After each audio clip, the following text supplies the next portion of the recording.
What's up, guys? Just wanted to do a quick deck profile for the deck that I played at the Greenville Regional in South Carolina yesterday.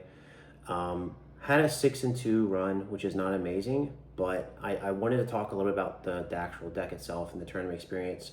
I think this is a good proof of concept for me. As you can see, I played Orcust at the event, right now is not a deck that's considered by most of what I hear is not considered to be that competitive. But I really enjoyed the deck. I've enjoyed it since it came out in 2019. I was pretty desperate, or not desperate, I was rather determined to find a way to make the deck work, to make it viable. So this is the brew that I came up with. I played the deck for a long time. I diagnosed what I believe to be a lot of problems. You can play the pure version, where you play basically the engine and a lot of hand traps. You can play Foolish Burial Goods to send the trap and search the gear suit. The issue I found with the deck is that it doesn't have that many pushes. If you add extra pushes, they're all like normal summons. You don't really have any extenders. You just have like that one initial push, which is like a normal summon Harp, normal summon Gearsu.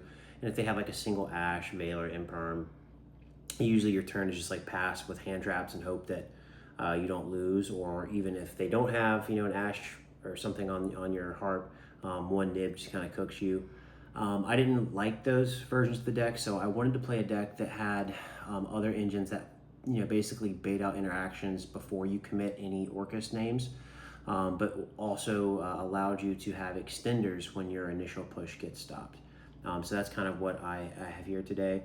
I will talk about my actual tournament experience in my rounds after I go through the deck profile, but I'll go ahead and get into the deck profile. Okay, so cameraman, if you can come in here and get the cards.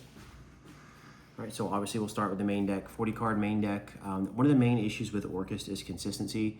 You do typically only have a handful of good normal summons. So you've got the 3 Gearsu and the 3 Harp, which everybody plays. But another pseudo starter is Nightmare. And so I wanted to max out on this because there's many games where I started my entire combo simply by having this in the graveyard.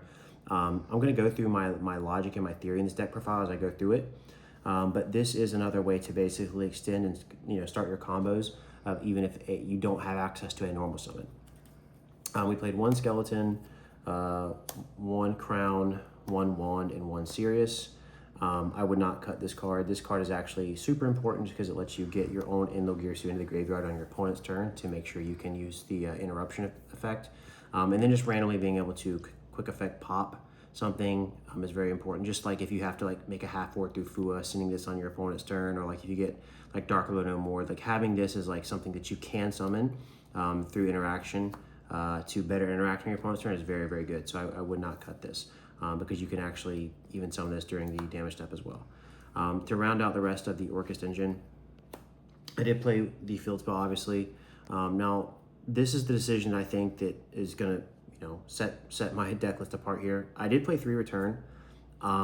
This is part of my theory essentially, is that if I can get names into the graveyard, then I can basically extend for free. If you give your opponent, what I found, getting Ash on Harp in a lot of cases, in most standard Orcust builds, is kind of just like pass turn. If you give your opponent a lot of cards to Ash, eventually they will have to use it, and either they just watch you play for free and hold Ash for Harp, or they Ash the things that would let you draw a special, and then your Harp goes through. So that's kind of part of my theory here today. Played 1 Foolish and 1 Crescendo to round out the Orcust engine. So that's it, really, for the Orcust cards at all. And quite honestly, it was very, very consistent. Then we played some non-engine, 3 Ash. I mean, I feel like you have to play right now with Dracotail everywhere. Obviously, you don't want to lose to Fua. 2 Droll. We played 3 Imseti and 1 Goldsark, kind of like as a pseudo draw engine, discard engine. All 4 of these cards let you just like discard cards if you draw a bunch of engine and extend. Obviously, this is something that, like, again, you're forcing your opponent to choose what to Ash. If you discard an extender with this, I mean, they kind of have to make a decision there. Plus, this just randomly puts like pressure on the board every single turn that they don't deal with Kingsart. It's just a free body. It's not a board breaker per se, but if you do summon it, it does kind of like force him to like play weirdly, kind of like Fenrir. It doesn't inherently break boards, but it makes your opponent play weird because it does threaten breaking boards.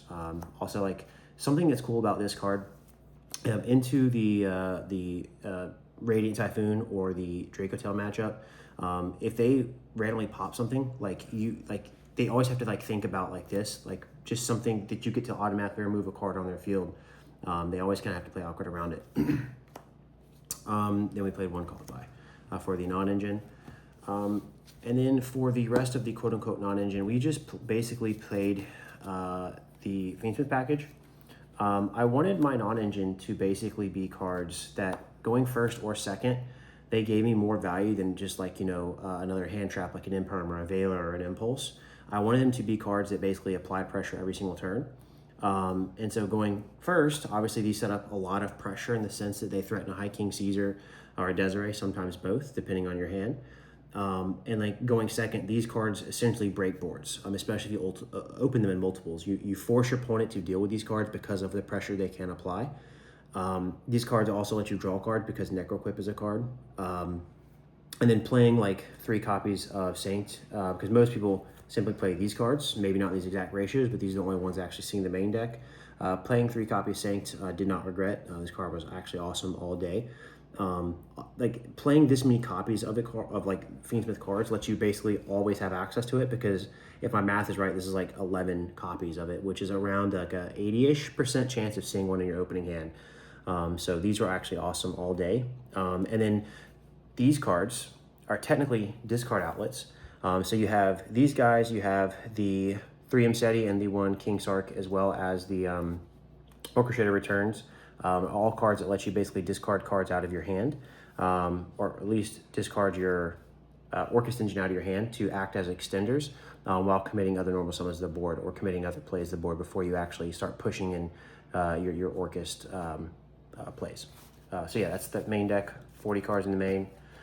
For the extra deck, just played the full Fiendsmith suite, Requiem, Sequence, Agnum Day, Lacrima, Desiree, Necroquip, High Caesar. This card is actually broken. Like everyone knows Impulse is an insane card, but having 2 copies of it on the same card is like really good. It just applies crazy pressure, forces your opponent to deal with this, and sometimes they just can't. You can just a lot of times like protect it with Dingirsu so they can't like hit it with Fallen and Virtuous. And like this, like being on the board a lot of times simply steals games. And then like honestly, I wouldn't cut anything from this package. Agnum Day is actually just insane. It makes Desiree an out to the Lunalight guy, whatever his name is, the big Lunalight Liger, I think his name is. And then there's like one random game. I was playing Malice, and like it was like game 3. I went first. He double fooed me. I opened 0 Orcust cards. I went full combo. I had Horus cards and went full Fiendsmith combo. And I actually won that game somehow. He literally passed. He started his turn with 13 cards in hand, and I still won somehow. Because I went to battle and attacked over like a Chessie cat in defense mode. He didn't realize that this did piercing, and he had like paid a bunch of life points doing Malice things, so I just killed him. But yeah, that was the Fiendsmith part of the extra deck. And then we played 1 Little Knight and 1 Typhon. Little Knight you have to play. Typhon was a last minute decision. I never summoned this all day. In theory, I switched my deck list kind of somewhat last minute. I've been testing a lot to add the Drolls and the Ashes, just because you just lose the Fua very hard in a lot of cases, because you're kind of just like forced to play into your engine if you want to have any interaction with your opponent. So I took out some cards that were otherwise good going second, like Droplets. And so my thought process is, well, okay, I need to be able to break boards. Sometimes I'm going to have a diminished board that I'm basically making when I break my opponent's board. And so I want to add Typhon as a layer on top of that so that their crackback is harder, so I can still live and then kill them on the crackback.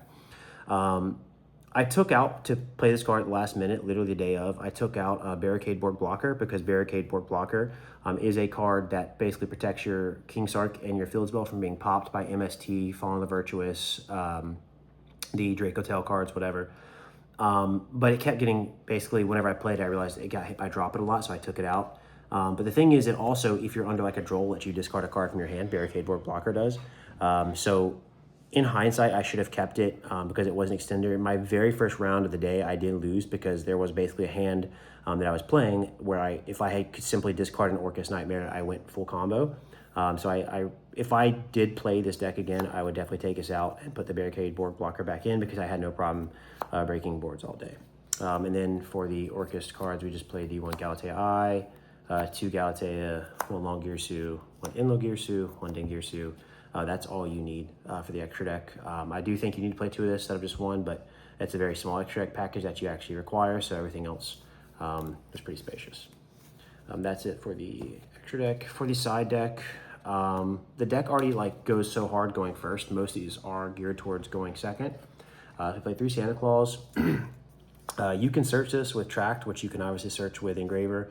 It is a light fiend, and you just drop it over things. I prefer cards like this over Evenly Matched, Darker Lunar More, etc., because it's not something your opponent can quote unquote respond to. You're just guaranteed to get rid of their monster, and there's no limit of where you can your opponent can only control one of this, like a kaiju. You can just search it, dump it on their board, and then sometimes you can actually steal it. If you break their entire board, you can steal this back with your Inlo Girsu, and then you draw the card in phase. And then obviously it's a light fiend, so yeah. 3 Pankratops. This is in theory, obviously a really good card. I think about all the board breakers going into Radiant Typhoon, going into Draco Tail, and this is a card that cannot be flamed. If you keep track of where they set the Sting, which Sting actually is killer against my deck. If you track where they kept the Sting, you just summon this. You kind of can threaten battle, attack over something, but ultimately you're just trying to pop a Sting with this. The Draco Tail. It's just a 1-for-1 trade, but it's very important because you need your graveyard to be basically untouched if possible. And then also going into MST, they can't chain the mandate to negate this because it tributes your cost, obviously. And then if they summon the Totem Bird, you can attack over it or threaten to attack over it and pop the mandate. Or this is also an out to Dimensional Fissure, which is always tough. So yeah, this is actually great all day in the side deck. 3 Bell, is randomly, this card is a god card in a lot of random matchups. And also it's one of the, again, it's another out to the Draco Tail back row of the traps. But yeah, 3 Bell. 3 Droplet. I feel you have to play it right now. In the main, in testing it, there were a lot of times where I felt it just wasn't doing enough. It basically was just helping me dodge a flame or something, but the only spell that's super important to resolve a lot of times is simply Tract, and usually you've got other ways of getting into your Fiendsmith engine.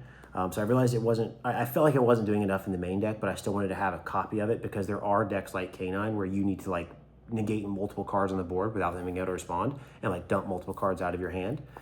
So it was worthy to side deck in my opinion, but I didn't want to main deck it today. I don't think I ever sided in more than once or twice. And then lastly, we played Cosmic Cyclone. Just because it is a very solid interaction into the Radiant Typhoon deck going second. If you activate something that they chain MST and then chain Mandate to negate, you can chain this targeting the Mandate. And at that point, they have the decision of, okay, do they want to lose the Mandate forever? Or do they want to flip their other MST over, target the Mandate to pop it, and then chain the Mandate again? And you trade, 3 cards for your 1. It was fine. It never actually came up for that reasoning. But the side deck was fine. None of this really came up too much besides maybe the Santa Claus and the Pankratops. But yeah, that was the tournament experience for me. So basically, my round 1, I lost because I went first in the Sky Striker. I won. Game 2, he had Tikaboo, so tough. And then game 3, like I mentioned, I opened a good hand. He had Ash Bell on my plays. And then if I had simply just had the Barricade Board Breaker in my extra deck, I could have discarded my Nightmare and extended and basically won that game.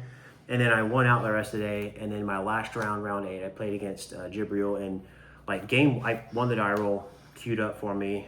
Game 1, I had a huge major misplay. I could have ended on full Fiendsmith and Orcust combo. I had the Ash for the Fua. I had the called by for his Veil or something like that. Basically, I had the perfect hand. But instead of normal summoning Lurie and then just doing the full Fiendsmith combo, for whatever reason, I just cut Lurie off of the King's Arc to dump him SETI.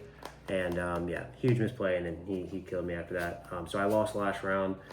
So I did have, instead of a top 8 finish, I finished 15th. So still top 16 at the regional. But I would have liked to do better. I feel I should have won that last round. But long story short, for this deck, for Orcust, I feel this was a really, really good proof of concept for me. Because it's a deck that I very much love and enjoy, and I was able to find a way to make it both consistent and not so reliant upon an initial single push or normal summon. And this was basically the solution I found. So this might have been a one-off situation at event, but it was fun. And yeah, hope you guys enjoyed the profile. If you have any comments, suggestions, disagreements, feel free to put them in the comments. But yeah, thanks for you guys for watching the video. You guys take care. Next time.